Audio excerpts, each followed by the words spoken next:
sorry, speaking too soon. Okay, guys, so you just saw the previous video with myself, Justin, and Raymond speaking. Obviously, it was actually meant to be about my bloods, but we've kind of split it into two videos. Yeah, we went into another tangent, but it was really informative, and it's so interesting to learn about this kind of stuff. And I feel that you know, my audience would be interested in this. So we've obviously split it into two videos, but now we are going to go over my blood test results. Yes, we are. We are. So let's see what's going on. But is this everything? Let me come over here with you, actually. And then Sharif can also get in there. Yeah. It's all laid out very well, very nicely as well. It's a great little software program we use to actually depict all the results. So what we were able to find in Nicole's blood is the fact that she actually does really well in handling sugar. So there's no problems there in sugar disposal. So your pancreas is doing well, beta cells are responding, insulin sensitivity is spot on, which is extraordinary given the fact you said about drinking and everything else. Oh yeah, like I'm very surprised. Like it's more to do with like drinking. Was very surprised because even before this blood test, I had a drinking session like 5 days before. Wow. So I didn't know whether or not shit was still going to be in my system, you know? It's amazingly well. No, amazingly well. It's actually one of the better blood glucose profiles that we've seen, so that's fantastic. Now this is interesting here. Can you see the renal? Now when I help any patient or any client, I think the word patient has a negative undertone. Yeah. It does actually. A patient. It's like I'm sick. You're not sick. She's actually everything but sick. She's just looking to optimize herself, and we're going to get that done for you. So, but when we initially review any client's symptoms, it gives us a good idea of what's going on to look within their blood work. And when we're reviewing your symptoms, it came up as the most pressing severity, whereas your kidney and your bladder, which is quite interesting because if you look at your creatinine levels, they were really low. So creatinine is basically, when you have poor amounts of creatinine, it's a sign that the body isn't doing very well in breaking down proteins. So not necessarily a sign of inefficient protein consumption, which it can be, but I doubt that that's the case with you. No, I eat protein every. When we had this conversation on the phone, I was like, why is that like that? Because I have protein every single meal. So that's why I'm like, I don't understand. You were like, eat more protein. I'm like, I am. No, I don't think that. I honestly. So Dr. Khan was an amazing addition to autonomic coaching. Oh yeah, Dr. Khan as well was amazing. We spoke to her. She's in South Africa, right? She's in South Africa, yeah. Yeah, and she's also like the other. She's like the what would I call? She's the head brain. Yes. The head brain. I'm like the lieutenant brain. Lieutenant. Yeah. So she's awesome as well. So we'll give her a shout out. And what she was saying is that in general cases, when you have low creatinine levels, it means that you're not getting enough protein in. But from what I understand within the realms of functional medicine, is that a low creatinine quantity that coming out through renal as aspect of you not digesting protein effectively, which is actually indicative of underlying what they call hypochlorhydria. So hypo meaning deficient or low, chlorhydria chloride. So in essence, acid from the stomach.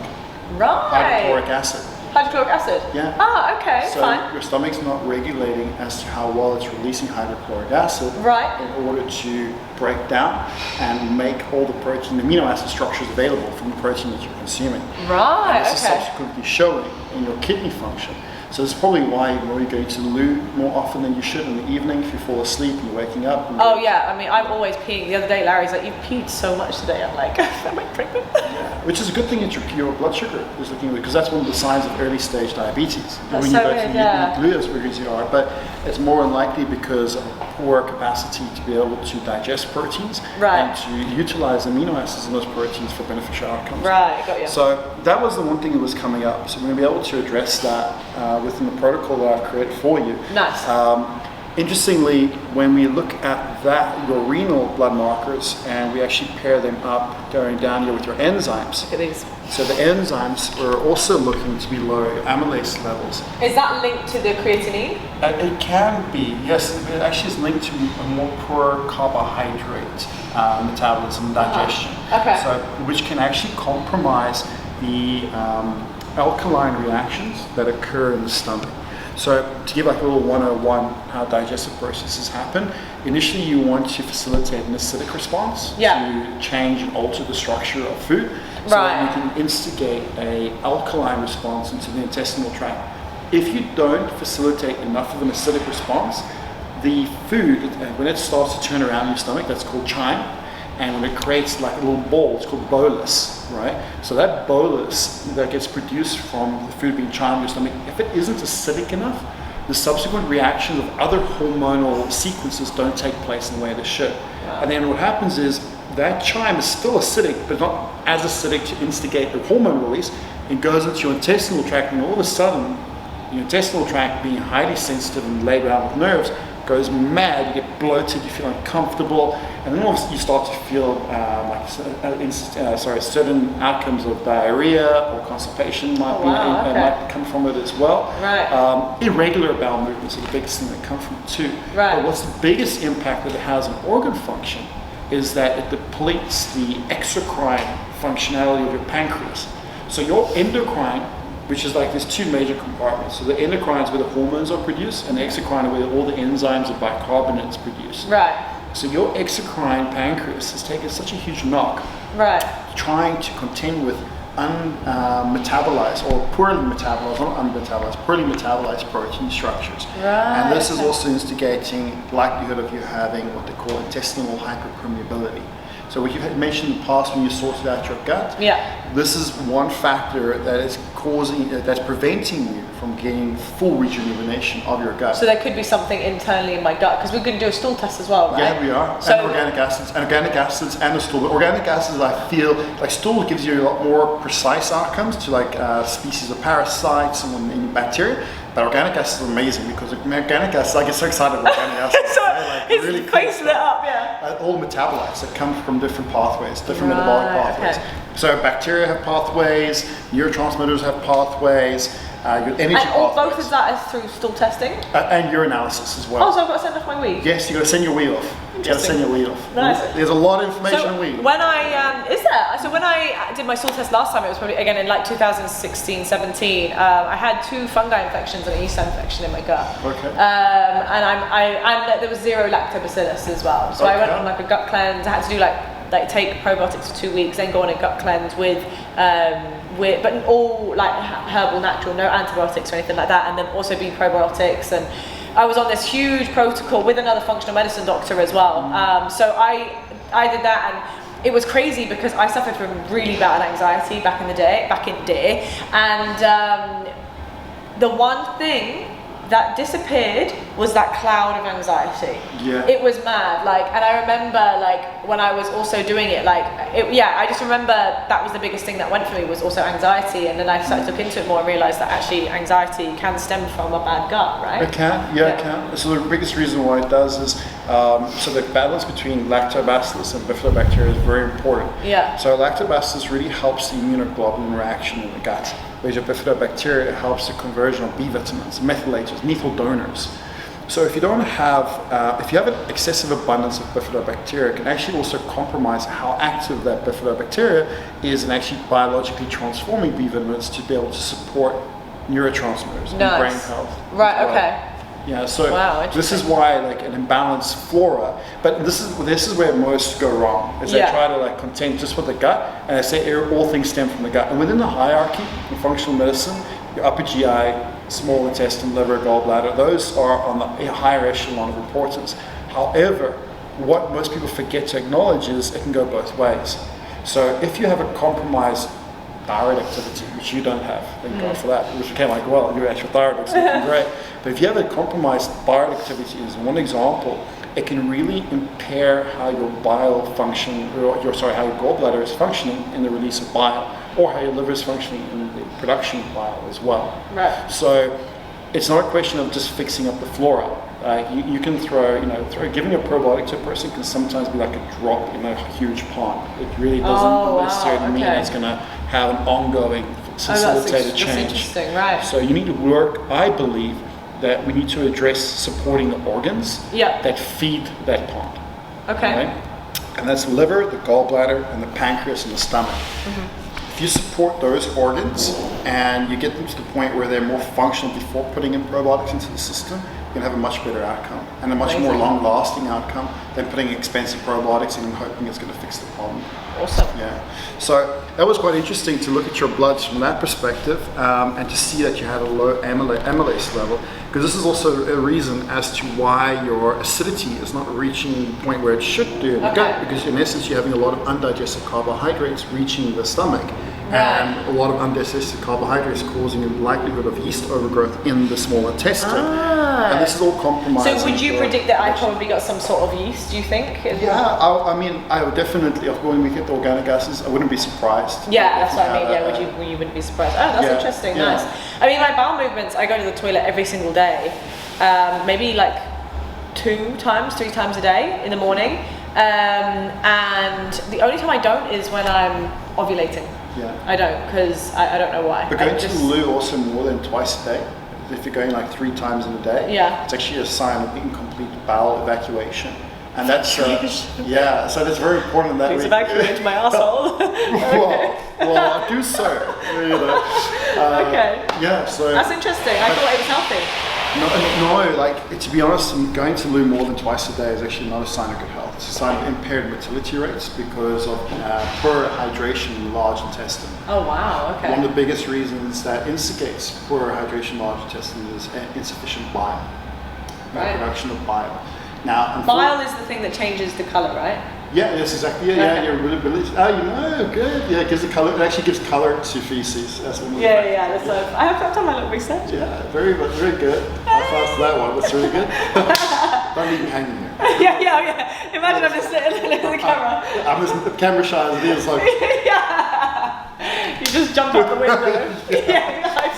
Hey! I often do that when I'm studying. And I start reading into different complex pathways of mitochondrial phosphorylations, and I'm like, oh, it's so cool. Well, I'm a nerd. This is what we need. This is what we found to be the most pressing issue when it comes to your bloods. Oh, okay. Was to actually sort and support the pancreas. And what would I feel once, let's say I've kind of sorted all of this? What sort of changes should I see? Physically, and like what would I feel internally? Is there any changes that would happen? The biggest change you see is your breathing rhythm.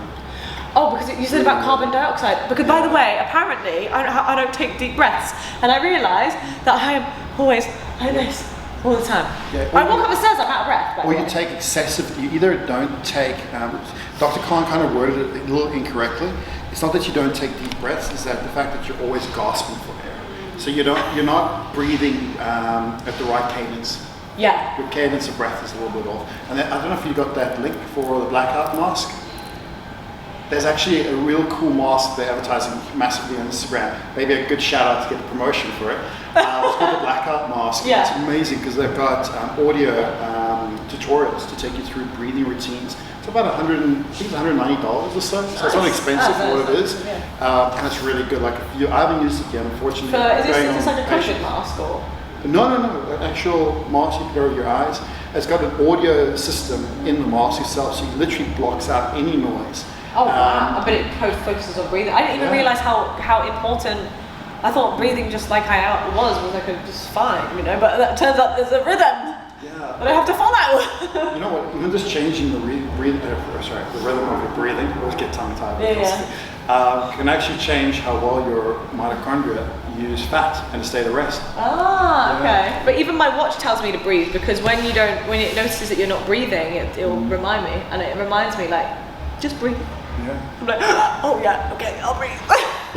So it's interesting. Yeah. What else is? Just to go back.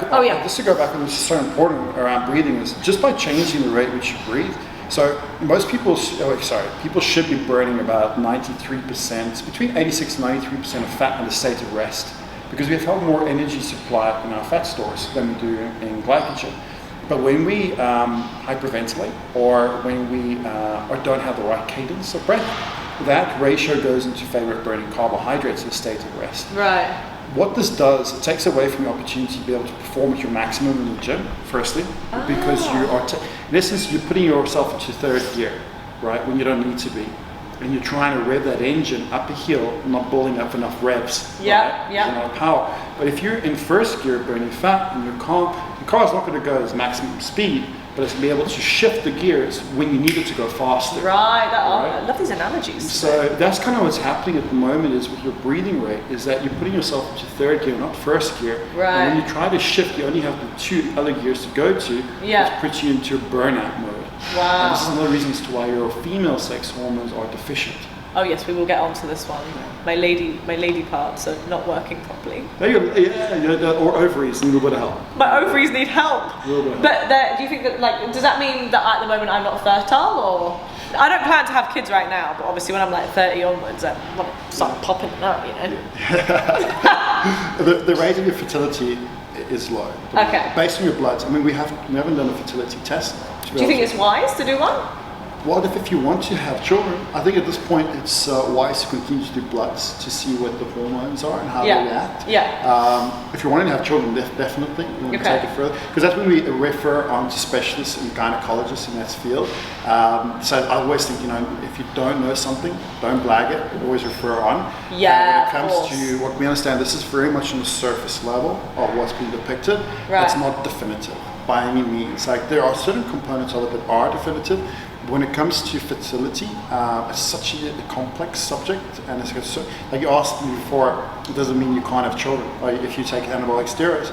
Right. Yeah. And not necessarily. Like because there's treatments and stuff you can have now, right? There's treatment, but even apart from the treatments, I've known a lot of bodybuilder friends that Same. I've seen them have kids, and they conceive and have children, even though they have low FSH levels. So there's more to it than just hormone markers that depict fertility. That's what I'm trying to say. Okay. Yeah. So if we can get your metabolism to the point where you're burning more fat at rest, we'll be able to improve your energetic efficiency, and the mitochondria will also be in a place where they're not producing as much oxidative stress. Right. So your biggest thing you wanted was anti-aging. Yeah. Right? This is where this money's at. Honestly. Okay. Yeah, Nice. So as soon as you improve on the rate of how your body is producing oxidants, the telomere structures on your DNA code aren't going to shorten and shrink. Nice. So they're going to be preserved for longer. Oh wow, that's epic, yeah. So your breathing rhythm, you're going to notice a massive improvement. You're going to notice a massive improvement on how often you go into the loo to go urinate and to pee. You're going to notice a massive improvement in clarity of thought as well, and being more present. And most importantly, your emotional valence around the menstrual cycle is going to dramatically improve. And so the supplements that I'm currently taking, do you think that eventually I wouldn't have to take those supplements because I'd be... It's difficult to say yes or no to that, Nicole, because of the environment. Maybe honestly, I often get asked this question: would I need to take supplements like this the rest of my life? Yeah. Right? The problem is, I would love to say no, you don't. And a lot of them, you can fix an issue to a certain point. But when you live in an environment that's filled with electromagnetic frequencies that are not native, when you fill an environment that's full of petrochemicals, like living in Dubai, and you fill an environment where they put additives and preservatives in food, or they wrap the meat in plastic, these are all containing issues that the body has to battle. And that's stuff that we can't really control as well, right? No. Like the way the packaging and, obviously, I guess some people can control where they live, but some people can't, because it's their work there, so it's interesting. Yeah, so I had a client, I always say patient, but I would stop saying it. My girlfriend actually calls me out of it. She's like, no, don't say patient, it's off-putting. A client came up to me, and she has her own juicing company. Lovely lady. And she was like going on, really keen, interested about the science and everything else. And she asked me that question. To be honest, in my opinion, no. I think in the world in which we live in, you always need to take some kind of support. Yeah. Unfortunately. That's okay though, that's okay. These ones that I'm using from Revive are amazing. So yeah, they are. They're fantastic formulas. Yeah, you like I do like them. Okay, yeah, good. they're good products. They're very good products. There's certain elements within them that I like to give on single nutrient-based supplementation rather than have it diversified in other. Right. Yeah. That's why we've indicated certain other additional aids that you can incorporate with what you're already doing on the health transformation protocol. Nice. Which you're only going to get now. Yeah, it's been in the making. So this is the functional blood chemistry report that we use, and then we obviously go into an HTP as well. Right, so going a little bit deeper, protein levels a little bit higher than they should be. All right, so that's not because you're ingesting a huge amount of protein, it's because you're not breaking down effectively the amount of protein in the liver. It's not containing with it as much as it should do. And that's also causing an instigating factor on globulins, which is basically an immune response based protein. Okay. your mineral levels, not too bad, to be honest, really good. Like it's just slightly lower than optimal. Phosphorus levels really, really high. Yeah, okay? I saw that. So this is the one you said about coffee, right? This is coffee. One of the biggest instigators to elevate phosphorus or to aggravate the parathyroid glands is actually coffee itself. Wow. Yeah, so it's the polyphenols in coffee that actually do it, not necessarily the caffeine itself. Okay. So I would definitely cut back on phosphorus, but very importantly, is there any foods that have it? Like maybe because I only have one coffee a day. That's the thing. I will never have two. Meats contain a lot of phosphorus. Like red meat. Yeah. Yeah.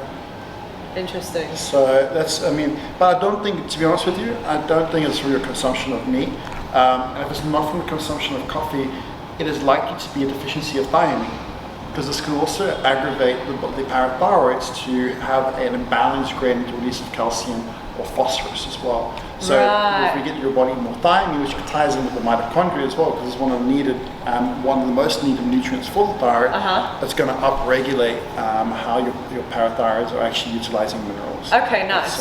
Interesting. Okay. But this comes down to the kidney and gallbladder. Sorry, the kidney and bladder, not gallbladder. Right. Function of heightened release of phosphorus as well. Okay. Looking a little bit deeper, a little bit lower, your liver is amazing. Absolutely amazing. Slightly elevated alkaline phosphatase, but that's also once again linked to the mineral depletion of phosphorus is going on. Okay, so that's linked. It's crazy how everything's linked, isn't it? Yeah, that's the beauty. Once one loops out, it's like the other one, like whatever's linked to it, is also slightly out. It's interesting. Completely, and that's the reason why I absolutely hate it when I hear that practitioners only measure a few markers to save on money. Oh, you're gonna go crazy to hear my mum's story with the whole calcium thing. It just high because it is. No. What? No. Yeah, it's mad. No, there's a huge, that just tells me that there's some issues going on with hyperpolarity. So it's more than likely a methylation issue with neurotransmitters. Is your mom anxious that she's so much. Well, she's already going to start panicking about the blood test. You put her on a motorway, like on the highway, anxious. Like she's such an anxious person, bless her. So just giving her like a folate version of folate called 5-MTHFR. Yeah. Will probably just chill her out enough to be able to get her to the point where that calcium level starts to be regulated. See? By giving her B vitamin, nothing to do with other minerals. It's crazy. It's crazy but how we'll have to do an investigation to actually little mum. make sure that's right. But yeah, your liver was amazing. Absolutely amazing. It's one of the. It's probably the second healthiest liver profile seen in over 500 people. No way, that's dope. It's really good. Yes! It's really, really good. Ferritin level is slightly high, so there's a bit of inflammation going on in the circulatory systems. But that, again, is more than likely to be with what we saw, a compromise in hydrochloric acid and absorption of iron not being where it should be. Triglycerides, slightly elevated, cholesterol slightly elevated, LDL slightly. This is more to do with your diet, as we were able to ascertain. I've been a piggy. So, but with it also being to do with your diet, it's likely the fact that your bile is not being released in the way in which it should. Also, would growth hormone have to do with that? With your lipid levels, not so much so. I mean, it could. Growth hormone does help intracellular triglyceride use, and it can cause a premature release of certain factors like arachidonic acid. But looking at this is not so much growth hormones and being a instigating factor, because growth hormone actually over time help to restore this to a certain degree, dependent on how it's supported with other B vitamins. But what this is more of a sign of is the fact that your gallbladder and your liver aren't producing and releasing bile in the way. Because it's interesting, because I mean, I say I'm a piggy. I probably eat a lot of food, but in terms of like McDonald's and fast food, I maybe have it once a week. Yeah. Not even once a week sometimes. Yeah. So that's why I'm a bit. Because last time I had high triglycerides, and I'm like, but I don't eat that much shit. I'll order from Deliveroo, but sometimes I'll probably order like Nando's, or I'll order like a chicken box from Tocado, where it's just grilled chicken and rice. So you don't eat shit then, in actual fact, you don't eat unhealthily. No, and I'll have a burger probably once a week. Pizza, I rarely eat pizza, or like I'll have a day where it'll be a random day in the week, just whenever I feel like it. I'll be like, yeah, you know what? I feel like to have some pasta tonight with a fuckload of cheese. Yeah. But I don't do it every single day, and it's very random. So I'm really confused. So I'm hoping that it's to do with It's to do with bile. Yeah. It's to do with bile, and that's where the drinking will actually compromise it as well. That's where the drinking is compromised. Also, the compromising can also... Fat metabolism. So the liver's doing well. I haven't got away with drinking. But your gallbladder's not doing so great. Okay, right. So the liver's good. That's a good sign. Yeah, that's. But yeah, we just have to sort out the kidneys, support the kidneys a bit better by improving protein digestion, and then we'll just get the fat to be better emulsified. Nice. Through bile activity. I'm excited. And it's so funny because other doctors, I remember when I got my triglycerides at my blood test before, and they're like, just start eating healthy, and I'm like, but I'm not eating bad. Like, as I said, I have this and this. And there was another one as well with B12 being high. My B12 has always been high. Yeah. And then they're like, stop taking B12. I said, I'm not taking it. And they're like, just stop taking it. And I'm like, I'm not taking it. And they're like, well, nothing to do with you taking it just is what it is. It's like, what do you mean? And these are the people that are supposed to be doctors, you know? So it confuses me. Anyway. No, it does. I'm really grateful for Dr. Khan. I mean, most of this stuff I've just learned through two other mentors of mine, Dr. Fuller and Dr. Weatherby. Nice. But they are very big lateral thinkers in the medical fraternity, so they don't just go your conventional approach, which is not what you want. Right, yeah. Especially in the UK, the NHS is diabolically poor. Oh my God. We actually were able to ascertain the prevalence of an autoimmune disease, one of our patients that had been in the NHS system for 10 years. Wow. And they told her nothing was wrong. And nobody ever thought to actually run an autoimmune antibody test. Wow. We saw the anomalies that were coming up. We ran the test. Now she's on treatment and she's feeling better than she's ever. Oh wow, that's amazing. Yeah, within a period of a few weeks. Fuck. With having been felt crap for the last 10 years. That's crazy, isn't it? Yeah. So just looking at cholesterol, so cholesterol being elevated, again there, we're going to be able to bring that down just by addressing what's going on with your protein metabolism, by also addressing what's going on with your bile release, and very importantly also what's going on with your methylation rates of serotonin. Okay. Because I'm looking here, like I said to you before, one of the downsides of using growth hormone or testosterone is it goes away from the tryptophan's capacity to be able to methylate into serotonin, and serotonin to further methylate into melatonin. Right, yeah, I remember you saying that. And melatonin is so important for the immune system. It helps to differentiate the activity between M1, M2 macrophages, which one is more pro-inflammatory, the other one is more regulatory inflammation. But very importantly, it's also very important to help the synthesis of healthy cholesterol and also myelin for nerve conduction. Nice. So when you don't have optimal melatonin levels, it's going to compromise your fat metabolism. Wow, okay, cool. And it's a big must. Anybody uses any exogenous hormones, melatonin is a must. I cannot stress this enough. It's really, really important. Nice. Thyroid, amazing, so healthy. I was so happy about this because when we were having our first discussion, when we were speaking at that coffee shop at Marca, I thought to myself, it's a T3 moment because there's a lot of T3 receptors in the front anterior lobe. I thought, okay, it might be the deficiency of T3 because growth hormone can do that. And luckily, that's not the case. Your thyroid's looking really well. Inflammation, pretty well. The only thing that's coming up high is homocysteine. And this is really interesting because we look at your B12 being off the charts here as well. So this is where doctors, and most doctors, general practitioners, not specialists, like Dr. Khan's a specialist, get it wrong. They think just because there's a high B12, you must be consuming a lot of foods with B12, taking something with B12. It's because everything needs checks and balances throughout the whole body. That's a common theme. So if you have too much B12 and you don't have enough folate, it's going to cause an imbalance of how much B12 is actually seen in your bloodstream. If you don't have enough B2 to regulate folate, which is riboflavin, it's also going to have a subsequent impact on how active folate absorption will be in the body, which is going to compromise B12. So seeing a very high B12 tells me right there that you have an imbalance of certain B vitamins, but particularly the methyl donors that come from those vitamins to help with your hormone metabolism, hence the reason why you have low progesterone and estrogen, as well as with neurotransmitter activity in the brain, moods, and the mood swings.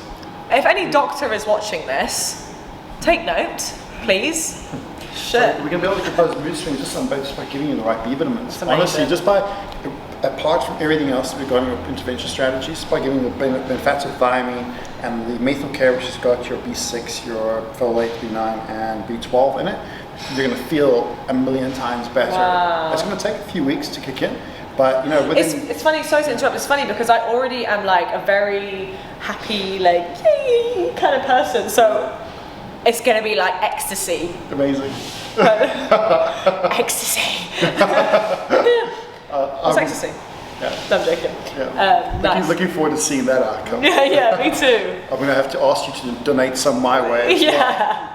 Okay, hormones. So I can't believe how low progesterone is. Look at this. progesterone and estrogen are really, really low. So what does that mean then? So because the period that I had just gone, this is maybe too much information for those people out there, but it was so weird. Like I came on a Friday, and then normal flow, and then Saturday, Sunday, Monday, Tuesday, I thought it was implantation bleeding because it was so light, and it was like brown. It wasn't like the normal blood, and I was like, that's so weird. And I don't know why that happened, and now I know why, I guess. Yeah, I mean, well, your body has a massive deficiency of both female sex hormones, but very importantly, if you look here, so this is the hormone, the precursor hormone that actually tells your ovaries to produce eggs. Okay. Right. So, and this hormone here helps the fertility of those eggs. Okay. So your ovaries are trying to produce more and more eggs, but it's not succeeding the way in which it should.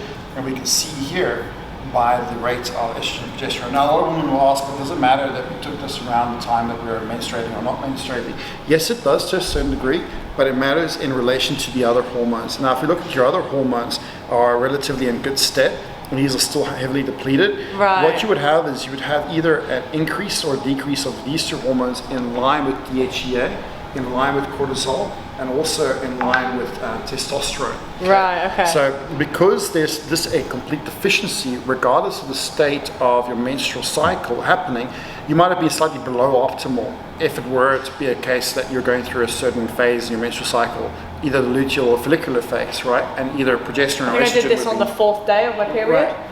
Yeah, so I mean that you should have had slightly depleted progesterone levels, right?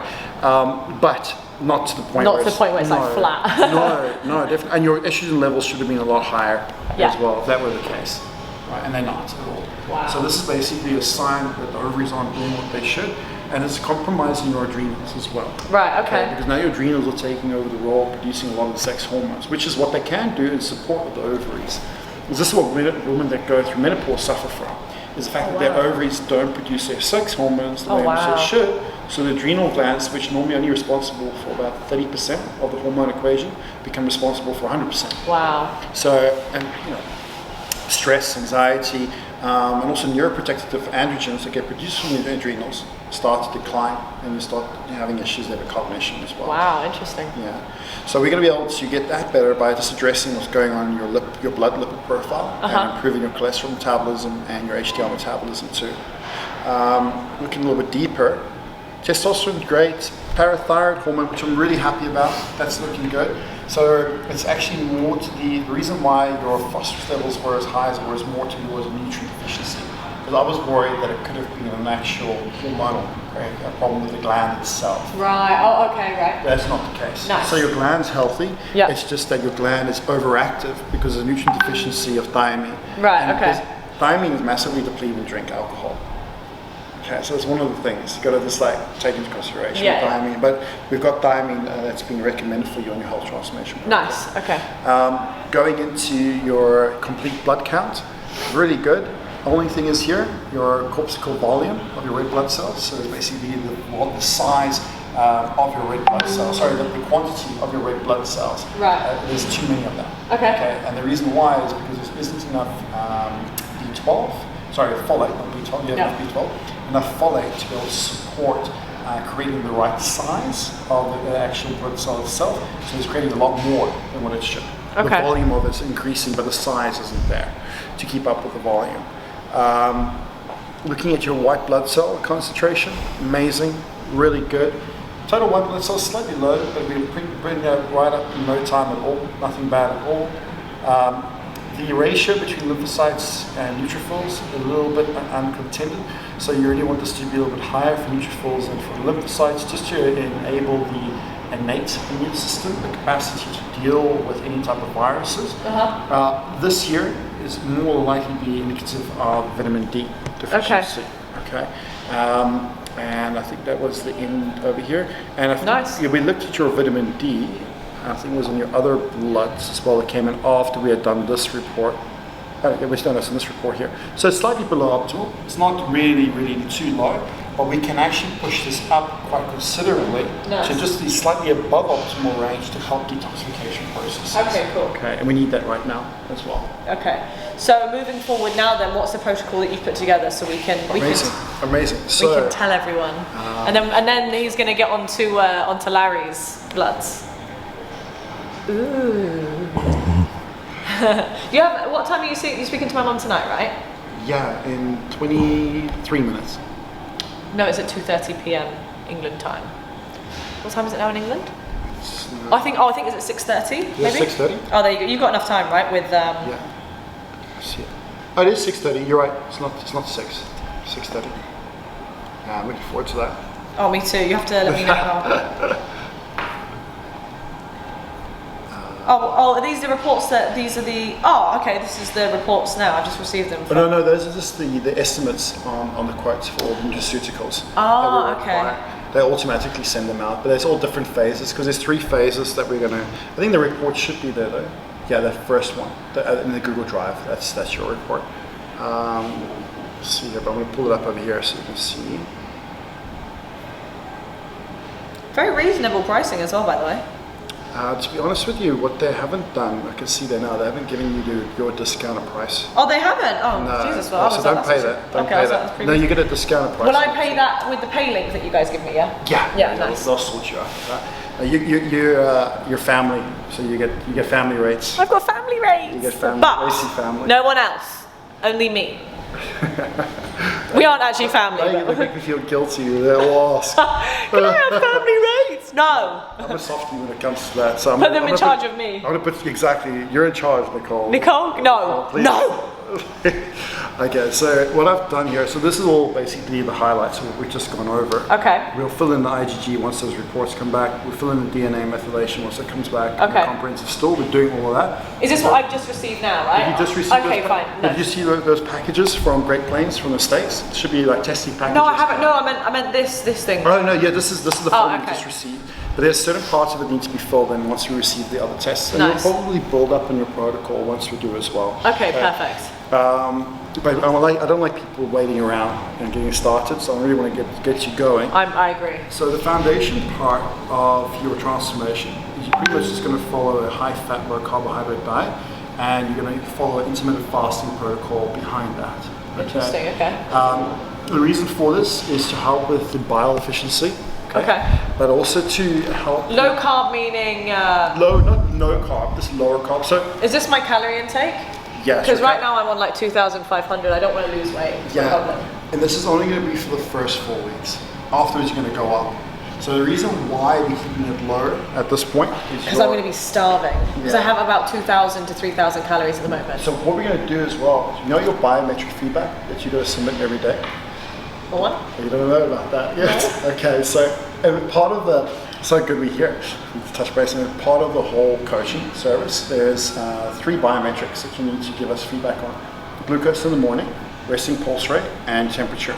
So we start with this caloric objective right now, but we see those variables, and then we increase your caloric tolerance based on those variables, so we can be more precise. So if you're going to be starving with this, you'll give us feedback and say, okay, cool, we're going to increase it by 350 calories, get you to 2,000. What, within like the same week or something? Within the next day. Oh, okay, good, yeah, because 1650? Yeah, no. Because of my height and my weight, it's like, I already know, that's like staged for me. Yeah. Because my biggest fear is losing weight. I can't, I was skinny my entire life, and I've just started to build up strength and stuff, so I know that being on that, I will go, and I don't want that. No, that's not what we want to do either. So we just set this as a base point. Okay. And it will be every person's nutritional protocols are set and base points what they need for the blood work. But there's real time adjustments. So okay, cool. That's where like the protein program is very different, because we don't just do this analysis. We actually have you give us feedback every day. Okay. So once you get started on it, you'll be measuring. You can also use your watch to measure other things. The 3 main core biometrics that we use are glucose, temperature, and pulse rate. And then we utilize other parameters like from watches like deep wave sleep, REM sleep, total sleep, oxygen pulse rates, respiration rates. But those are more adjuncts to the 3 core. Because on those 3 core, I'm able to see what's going on with your hydration in your cells. I'm able to tell what's going on with your adrenals and with your thyroid. And based on that, I can say, okay, cool, Nicole, I want you to increase your calories, or I want you to shift your macronutrient ratios in favor of getting a better metabolic response so you're not in a state of stress. Okay. Because there's no point giving you, I don't want to put you on those calories right now, right? Because the protein isn't being digested in the way which it should. Right, okay. So I rather want to get you support and give you the right enzymes and the right underlying nutrients. And once the saturation of those comes up, then increase you back to your normal caloric intake without you not getting the right absorption of the food that you're eating as well. Which could be causing yeast buildup, it can be causing imbalanced gut bacteria and everything else. And what about, let's say, because obviously it's Christmas and stuff like that coming up, so I will be going out partying. What do we do then? Well, that's the thing, this is where the biometrics give us all the indication of what to do. It's like, you should never test, you should always guess. No, sorry, no, you never guess, you should always test. The other way around. I always mess that up, it's about dyslexia, terrible. So you should never guess, you should always test. And this is where the biofeedback gives us indication of if you're going in the right direction, or if you're not, based on a night out, and what we can do on that day. Okay, cool. Yeah. So it might be increasing the consumption of Time tea, one weird example. It might be increasing the consumption of bicarbonate soda, as another example. Increasing the intake of sodium chloride through sodium chloride to rock salt, reducing the quantity of protein. We ran out of battery on my camera, because that always happens. But we're going to wrap it up. We're wrapping it up. So, okay. So when you have a Christmas and you're going to go out and you're going to have a few drinks, the biofeedback is going to give us indication of what we can do to keep you on the right path. Okay, cool. All right. So this is the first phase. The next phase, we increase your intake. Okay, and it's called a CRD. Okay, circadian rhythm diet. You guys probably know this is carb backloading. Right. All right. So pretty much you're going to have fat and proteins in the first part of the day, and more carbohydrates later in the day. Nice. And the purpose of this is actually to instigate the methylation of certain amino acids for more dopamine concentration earlier in the day, and more serotonin concentration later in the day. Oh, very nice. Okay. So this will help just getting that rhythm going in your circadian point. Nice. The calories have gone up here, if you notice, 2,000. It'll probably be a little bit higher once you've actually had real time and real world feedback on it. And then getting into your third phase, over here, going to follow a Mediterranean diet, which is somewhere here.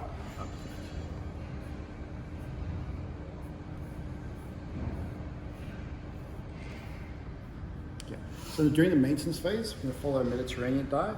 Calories are low as well, but like I said, this is more of a set point rather than a realistic objective that we're going to be following based on. And these calories are based on a very low calorie output. My overall goal is to gain weight. So when I was in quarantine time, like I want to say around June time, July, I got up to 70 kilos. I'm now 65 because I think the growth also helped with it.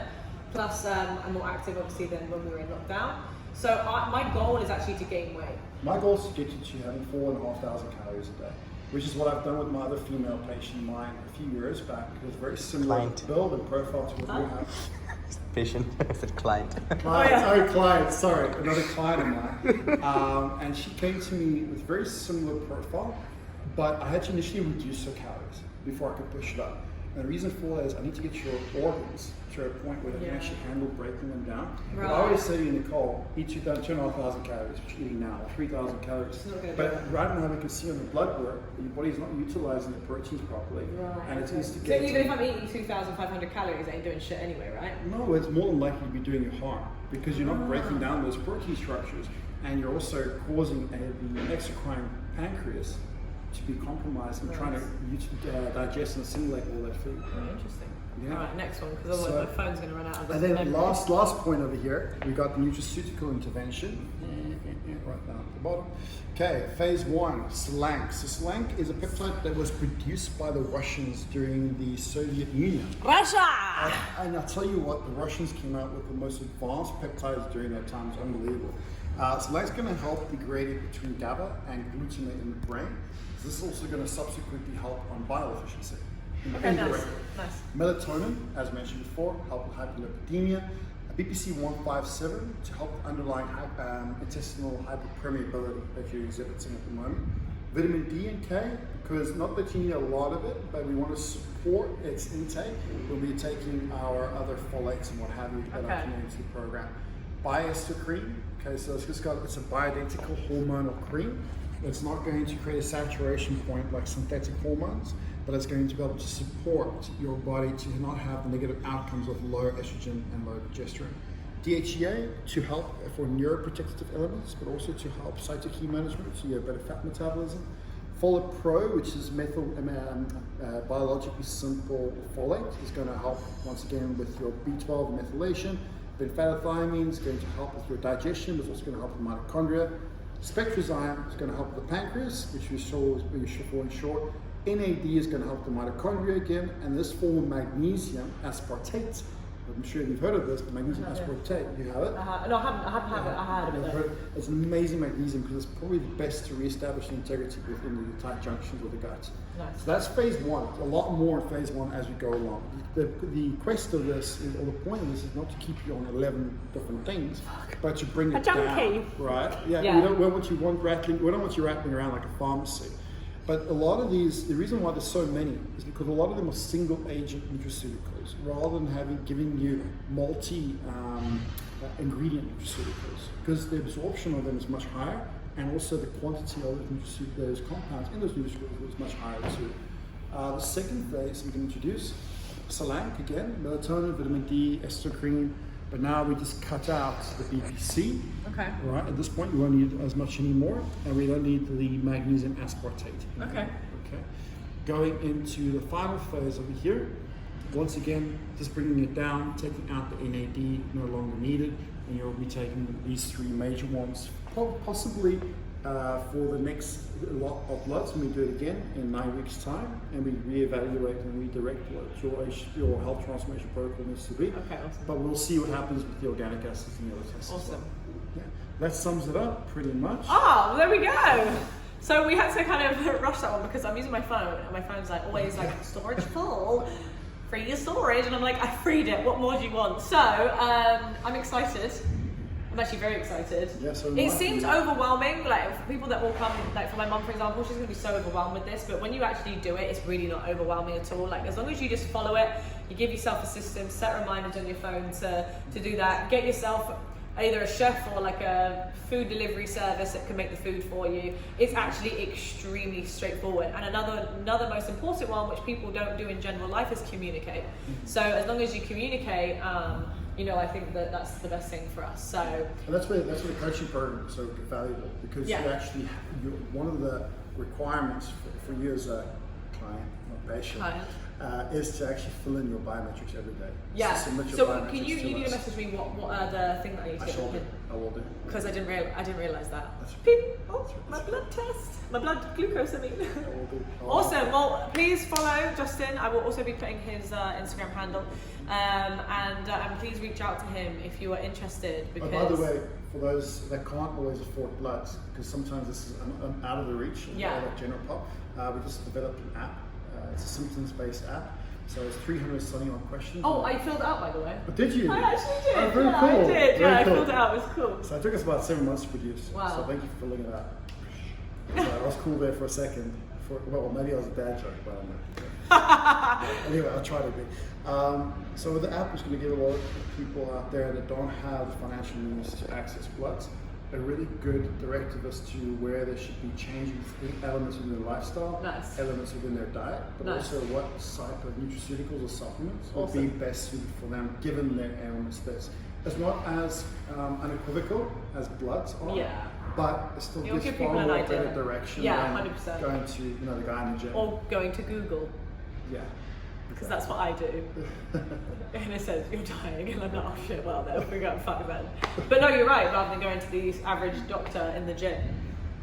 And we're using not that it matters much, but we're using the proceeds of that money to actually fill a scholarship program for people that come from disadvantaged backgrounds in South Africa. I remember telling you about this, to put them through a degree program. That's so awesome. Yeah. See? So he's a good man, all year round, all over. Mm-hmm. All right, perfect. Well, we will be back when we've done my next bloods to see improvements, I guess, right? Most definitely, yeah. Definitely. I'll be back in Dubai in January for that as well. Awesome. Perfect. Peace out, motherfuckers. I'm gonna go get Larry now so you can give him chew his ear off. Take care, guys. Thank you.